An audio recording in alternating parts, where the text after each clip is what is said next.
భక్తి ధర్మము భక్తిభావము ధర్మగుణము కలిగిన వారే మనకు మార్గదర్శకుడు. పురాణాలు పురుషులు అయ్యారు. భక్తి వేరు, ధర్మగుణం వేరు.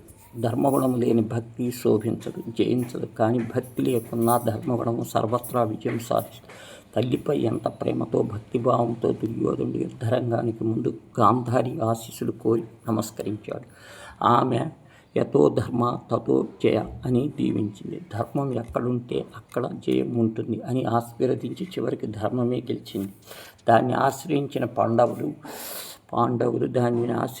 పాండవులు ద్రౌపది భక్తితో ఉండటం వాసుదేవుణ్ణి ప్రార్థించారు. ధర్మం ఆమె పక్షాన ఉండటం వల్ల కృష్ణుడు భక్తి ప్రతిస్పందించి రక్షణగా నిలిచాడు. దైవభక్తి ధర్మగుణము రెండు కలిగి ఉన్న వ్యక్తిలో దైవం ఉంటాడని అంబరీషుడు ఉదంతంతో చెబుతుంది. దుర్వాసుడు అనిచిత కోపాగ్నికి ప్రతిగా అతడి పైకి వచ్చిన సుదర్శన చక్రమును భారీ నుంచి రక్షణ కోరిన బ్రహ్మ సాక్షాత్ హరి కూడా ఆసక్తులయ్యారు. చివరికి అంచెలంచెల భక్తిపరుడై అంబరీషుడు దుర్వారుణ్ణి రక్షించాడు. ధర్మోగుణపేతం హరిభక్త పూర్వితం అంబరాష్యం ఆదర్శనమే.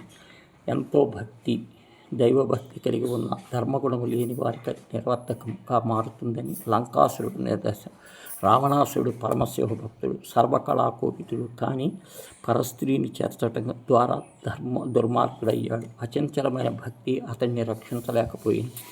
దైవం భక్తులకు సులభంగా పశువుడవుతాడని, కానీ అధర్మపరుడు భక్తిని రక్షించటంలో అదైవం కూడా ఆసక్తుడవుతాడు. దీనిని గజాసుర భస్మాసుర ఉదంతాలే నిదర్శనం.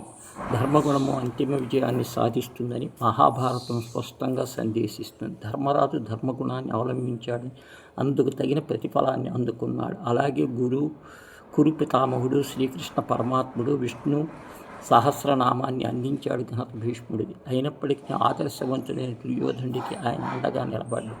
మాయాజూదాన్ని వ్యతిరేకించలేదు. ద్రౌపది వస్త్రాపరణ ఆపద కలిగి ఉండి మౌనం వహించాడు. అధర్మ శక్తి భక్తి ఆఖరికి నిర్వీర్యమైన ధర్మో రక్షతే రక్షత అన్న ఆర్యోక్తి ఇలా సర్వత అయింది.